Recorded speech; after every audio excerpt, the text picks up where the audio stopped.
Përshëndetje nxënës. Mirë se erdhët në e-klasa. Sot do të zhvillojmë një njësi mësimore në gjuhën shqipe për klasën e 5, me mua si mësimdhënëse Afërdita Sali Isufi në fshatin në shkollën Kultura Fshati Mateç. Mësimi për sot është teksti mësuesi i Samur. Objektivat e këtij mësimi janë: të kuptoni se leximi me kuptim është proces i kuptimit të njohjes së përmbajtjes, elementet në tekst, koha dhe vendi, personazhet, tema, renditja e ngjarjeve, mesazhi dhe përfundimi. Materialet që ju nevojiten janë: libri i gjuhës shqipe, faqe 20, fletorja, lapsi dhe goma.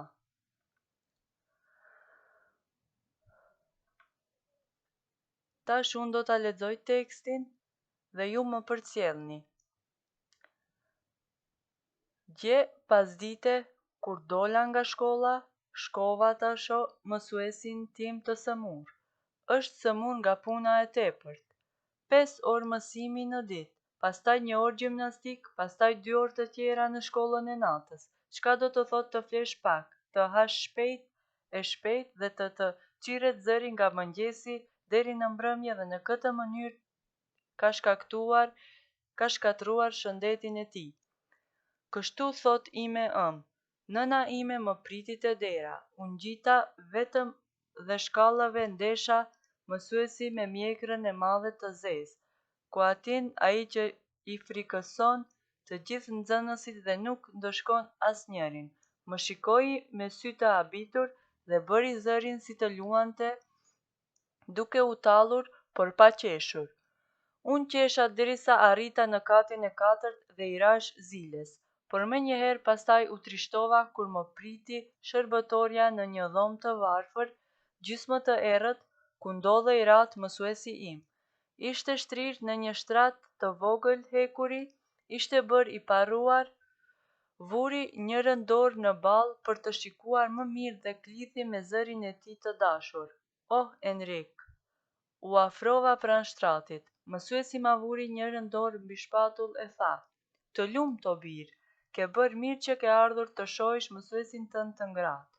Siç po sheh, Enrik i dashur, më ka lodhur mjaft sëmundja. Ç'kemi të re nga shkolla? Si janë shokët? A është çdo gjë në rregull edhe pa mua? A është vërtet që mund t'ja dilni pa mua e fare mirë në krye dhe pa mësuesin e vjetër? Fillova të shikoj disa fotografi që ndodheshin në mure. Apo i sheh, më tha, janë të gjithë nxënësit e mi të dikurshëm, të cilët më kanë dhënë fotografitë e tyre para më se 20 vitesh, çuna të mirë, këto janë kujtimet e mia. Kur të vdes, shikimin tim të fundit do ta udh aty, mbi të gjithë këta çapkën, në mes të cilëve kam kaluar jetën time. Edhe ti do të më japësh fotografinë tënde kur ta kryesh fillorën, a nuk është ashtu? Pastaj mori një portokall nga komodina dhe ma lishoi në dorë. Nuk kam tjetër ç'të të jap, tha, është dhuratë e një të sëmuri. E shikoja dhe nuk e di pse një trishtim ma kishte pushtuar zemrën. Shiko, foli përsëri, shpresoj që do të bëhem më mirë, por nëse nuk shërohem më, ki kujdes të forcohesh në aritmetik, se në atë lëndë je i dobët. Përpiqu pak, e tër puna është te përpjekja e parë, sepse shpeshherë nuk është se na mungon aftësia, por formojmë një paragjykim të gabueshëm ose si thuhet një ide fikse që nuk jemi të zotët. Ndërkaq merrte fry me vështirësi, shihej që vuante. Kam ethe të tmerrshme, fshani, jam me një këmbë në varr. Po të porosis pra. Tër kujdesin kushtoja aritmetikës, problemeve. Shiko tani, përshëndete nënën, mos ju ngjyt më këtyre shkallave, do të shihemi përsëri në shkollë. Por, në mos u pafshim, kujtoje ndonjëherë mësuesin tënd të klasës i cili të ka dashur. Kur mi tha këto fjalë më erdhi të qartë. Ule kryet, më tha. Ula krye deri te jastëku, mësuesi më puthi në flokë, pastaj më tha shko dhe e ktheu fytyrën nga muri. Fluturova shkallëve të poshtë, sepse kisha nevojë ta përqafoj nënën. Tash, nxënës, ju do ta pauzoni videon dhe do të lexoni mësimin. Vazhdojmë me disa fjalë të panjohura. Shkolla e natës. Kurs për të kryer shkollimin fillor. Aritmetik, matematik, paragjykim, paramendim dhe ethe dridhje nga zjarmia. Do t'i shënoni në fletore këto fjalët e panjohura dhe vazhdojmë me bisedë rreth tekstit. Janë disa pyetje, do t'i shënoni në fletore pyetjet dhe do t'ju përgjigjeni pyetjeve.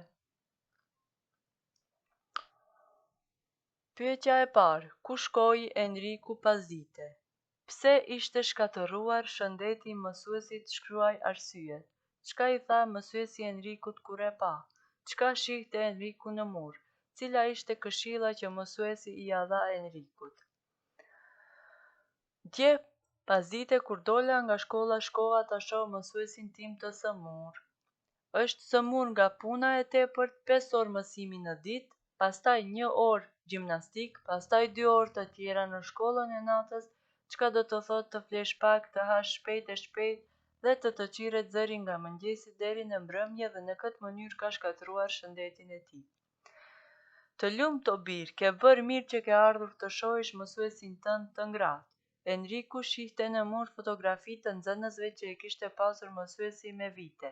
Këshilla që mësuesi i tha Enrikut ishte që të forcohet në aritmetik, sepse në këtë lëndë ai ishte i dobët. Këto janë përgjigjet e pyetjeve. Dhe ta shohim mesazhin që na jep autori në këtë tekst. Mesazhi që na jep teksti është që duhet t'ia dim vlerën çdo gjëje që e kemi pranë para se të humbasim atë.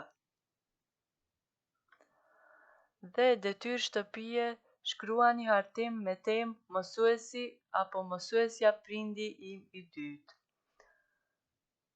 Pra, këto janë detyrat e shtëpisë dhe ka që përfunduam orën mësimore.